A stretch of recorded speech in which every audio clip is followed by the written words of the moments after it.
Assalamualaikum warahmatullahi wabarakatuh. Salam teh dan kina tentunya. Pemirsa sekalian, kali ini kita akan berbincang-bincang mengenai budidaya tanaman teh yang tentunya teh sudah menjadi kebudayaan termasuk di Indonesia. Tiap hari kita minum teh.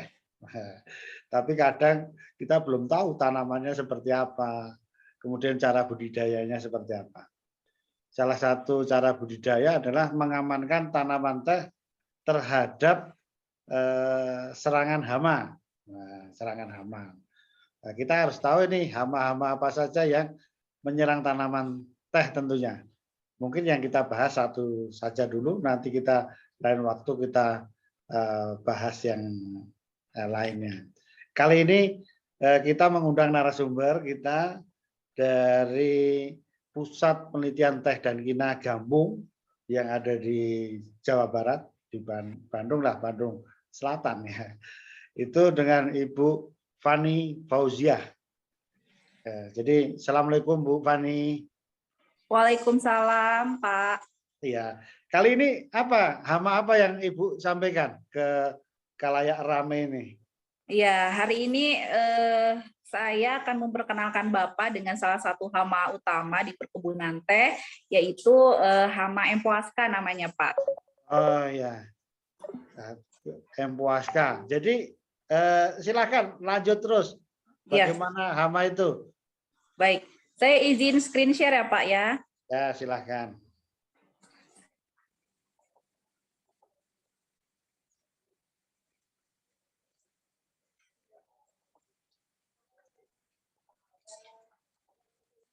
Nah, sudah terlihat ya Pak, sebentar.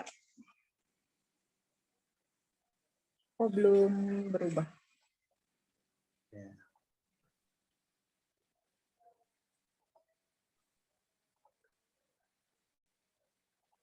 Nah, sudah tinggal, sudah. Nah, baik, saya mulai ya Pak ya. Selamat sore untuk Bapak, juga untuk viewers YouTube Bapak.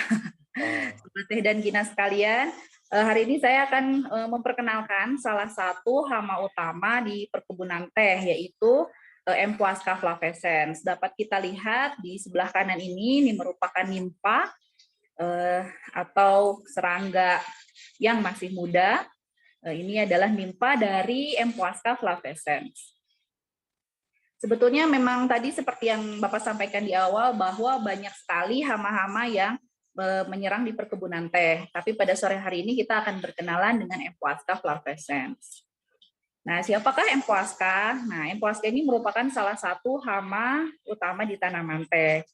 Pertama kali sebetulnya Empoaska ini bukan merupakan hama di teh. Nah, tetapi Empoaska ini merupakan serangga polifag. Jadi memang banyak sekali inang alternatifnya. Awalnya Empoaska ini merupakan hama tanaman kapas. Kemudian juga inang alternatif lainnya adalah tanaman seperti kacang-kacangan dan golongan dari legum. Nah, kemudian pada tahun 1998 terjadi outbreak, laporan pertama kali terjadi outbreak di kebun teh Gunung Mas. Nah, kemudian sejak saat itulah Empoaska ini menjadi hama utama di tanaman teh. Kemudian bagaimana Empoaska ini bisa menyebabkan kerugian? Nah, kehilangan hasil yang disebabkan oleh Empoaska ini dapat mencapai 50%, 15 hingga 50% kehilangan hasilnya. Berbeda dengan ulat, apabila ulat menggigit atau memakan bagian daun dari tanaman teh, Empoaska ini perbedaannya adalah memiliki tipe mulut yang berbeda, yaitu menusuk dan menghisap. Nah, sehingga Empoaska ini dapat mengurangi bobot dari pucuk. Kehilangan hasilnya adalah pengurangan bobot pucuk. Karena cairan daun yang dihisap oleh Empoaska itu akan menyebabkan daun menjadi kuning dan menjadi sangat kering. Kemudian saya ceritakan di sini sedikit Pak mengenai siklus hidupnya. Jadi siklus hidup Empoaska ini berkisar 9 hingga dengan 28 hari. Nah, hal itu terjadi dipengaruhi oleh faktor lingkungan. Apakah dia bisa lebih cepat atau bisa lebih lambat. berdasarkan hasil penelitian tahun 2015 ketika terjadi kemarau panjang saat itu El Nino, pada suhu lebih dari 30 derajat, itu populasi dari hama empuasca ini menurun sangat drastis. Nah, jadi suhu 27 sampai 30 derajat itu merupakan suhu yang optimum bagi perkembangan dari empuasca sendiri. Empuasca ini dapat bertelur, betinanya dapat bertelur hingga 200 telur. Tapi telurnya ini diletakkan di pucuk yang berbeda-beda. Jadi berbeda dengan ulat. Biasanya kalau ulat dalam satu rumpun yang sama, nah kalau misalnya untuk empuasca ini terpisah-pisah di pucuk yang berbeda. Nah, dari telur kemudian ada 5 instar, dari instar pertama, kedua, kemudian ketiga, hingga keempat dan kelima. Dan instar dewasa. Nah, untuk instar 3 dan 4 ini perbedaannya dapat kita lihat bahwa dari mulai instar ketiga sampai instar keempat ini terdapat bakal sayap. Nah, bakal sayap ini yang akan terus berkembang dan menjadi sayap di dewasanya. Nah, seluruhnya setelah menetas telurnya, seluruh instar mulai dari instar 1 sampai dengan instar 5 itu aktif makan di bagian pucuk daun teh. Nah, mungkin saya sharing sedikit Pak hasil penelitian saya bahwa PPTK ini mempunyai calon klon unggul. Dari calon klon unggul ini saya menyeleksi mana saja klon yang termasuk klon tahan dan mana saja yang termasuk klon yang rentan terhadap hama empuasca ini. Karena jujur saja Pak, hingga saat ini hama empuasca ini merupakan hama yang sangat sulit dikendalikan karena sampai di musim hujan seperti sekarang ini populasi empuasca ini dalam satu perdu masih cukup tinggi, bisa mencapai dengan 10 ekor dewasa per perdunya. Nah, hasil penelitian saya itu diketahui bahwa terdapat 6 klon yang tahan dan beberapa klon yang rentan. Nah, ketahanan dan kerentanan ini saya ukur dari banyaknya populasi dari masing-masing klon seperti apa. Nah, klon tahan ini saya ingin tahu, kemudian dalam penelitian saya mencari tahu kira-kira apa sebetulnya yang menyebabkan tanaman ini tahan atau rentan. Nah, salah satunya yang menjadi faktor ketahanan dari tanaman ini adalah adanya senyawa volatil. Nah, luar biasa sekali bahwa teh ini menghasilkan banyak sekali senyawa volatil. Dari hasil analisis saya setidaknya diperoleh 53 senyawa volatil baik dari klon tahan maupun klon rentan yang peranannya itu berbeda-beda. Nah, tapi dari hasil analisis saya setidaknya terdapat 3 senyawa dominan yang dalam artian melimpah dihasilkan oleh pucuk teh, oleh daun teh. Itu adalah linalol, kemudian ada metil salisilat, dan ada beta oksimen. Kemudian ketiga senyawa ini saya analisis lagi responsnya bagaimana sebetulnya respons dari serangga empuasca ini. Karena seperti yang kita tahu ya, empuasca atau serangga herbivore mereka akan mencari inang, baik itu untuk makan, meletakkan telur, maupun sebagai tempat berlindung. Dari ketiga senyawa ini diketahui bahwa empuasca ini sangat tertarik dengan 2 senyawa, yaitu metil salisilat dan beta oksimen. Nah, metil salisilat dan beta oksimen ini merupakan 2 senyawa yang dominan dihasilkan. Nah, kemudian tetapi empuasca ternyata tidak menyukai senyawa linalol. Nah, sebetulnya pada saat ini telah banyak sekali dikembangkan teknik pengendalian dengan memanfaatkan senyawa volatil. Itu salah satu contohnya dengan mass trapping. Jadi digunakan misalnya senyawa metil salisilat atau beta oksimen ini di lapangan sebagai trap, sehingga empuasca akan memilih trapnya dibandingkan dengan pucuk daunnya, seperti itu. Kemudian untuk linalol juga sebetulnya bisa itu digunakan sebagai komponen pengendalian. Nah, komponen pengendaliannya biasanya kita mengetahui ini dengan teknik push and pull. Jadi kita mendorong push-nya itu dengan aplikasi linalol yang bisa berperan sebagai repelen, tapi di sisi lain itu ada pull atau penariknya, yaitu senyawa atraktan seperti metil salisilat maupun beta oksimen. Nah, ini adalah gejala yang ditimbulkan oleh serangan dari Empuasca.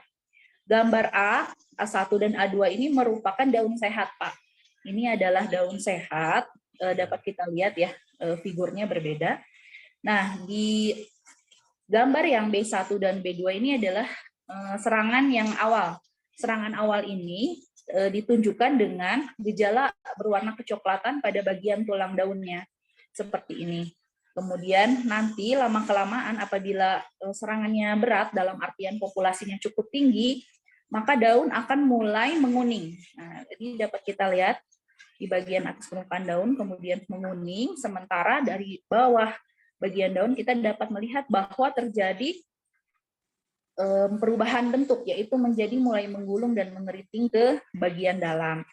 Nah, sementara pada serangan yang lebih berat, dalam artian di sini perdunya bisa mencapai lebih dari 19 ekor Empuasca, itu dapat kita lihat terjadi perubahan bentuk yang signifikan. Jadi daunnya akan menjadi sangat kuning, kemudian kering, dan biasanya daun seperti ini akan menjadi gugur. Seperti itu. Teknik pengendaliannya selama ini yang sering dilakukan itu sebetulnya dengan menggunakan insektisida. Namun tidak dapat dipungkiri bahwa penggunaan insektisida yang terus-menerus bertahun-tahun dan menggunakan jenis insektisida yang sama dapat menyebabkan berbagai dampak negatif, misalnya seperti terhadap lingkungan, misalnya seperti adanya indikasi resistensi, kemudian terjadi resurgensi atau outbreak di masa yang akan datang. Oleh karena itu, sebaiknya kita tetap berpegangan kepada PHT, prinsip PHT pengendalian hama terpadu. Nah, dari pengendalian hama terpadu itu yang paling utama adalah monitoring. Karena dengan monitoring ini kita dapat menentukan teknik pengendalian mana sebetulnya yang pas, yang perlu kita lakukan. Nah, teknik monitoring ini dapat dilakukan dengan menghitung intensitas serangan Empuasca ini di lapangan. Biasanya dilakukan dengan menghitung 100 pucuk. Nah, dari 100 pucuk ini berapa yang menunjukkan gejala dan berapa yang menunjukkan sehat. Nah, ada range-nya, Pak. Jadi kalau 0 sampai 5% itu dapat dikategorikan sebagai sehat. Sehat itu dalam artian tidak akan menyebabkan kerugian secara ekonomi. Kemudian 5 sampai 10% itu adalah termasuk kategori sedang. Nah, kategori sedang ini kita bisa mengendalikan dengan biopestisida, misalnya seperti dari ekstrak nimba atau yang sedang dikembangkan oleh Pak Aji seperti dari Kipahit, atau aplikasi-aplikasi cendawan entomopatogen seperti Metarhizium, kemudian Bevoria bassiana atau Paesilomyces fumoroseus. Nah, apabila lebih dari 10%, 10 sampai dengan 15% itu sudah masuk ke dalam kategori berat, dan lebih dari 15% itu termasuk kategori sangat berat. Nah, pada saat itulah kita baru bisa menggunakan insektisida sintetis. Nah, beberapa insektisida sintetik yang terdapat di pestisida.id. Nah, di sini kita bisa mengecek bahan aktif apa saja yang diizinkan oleh Komisi Pestisida. Beberapa di antaranya adalah bifentrin, buprofezin, karbosulfan, etofenprox. Itu adalah beberapa jenis bahan aktif yang mendapatkan izin dan juga direkomendasikan untuk di perkebunan teh.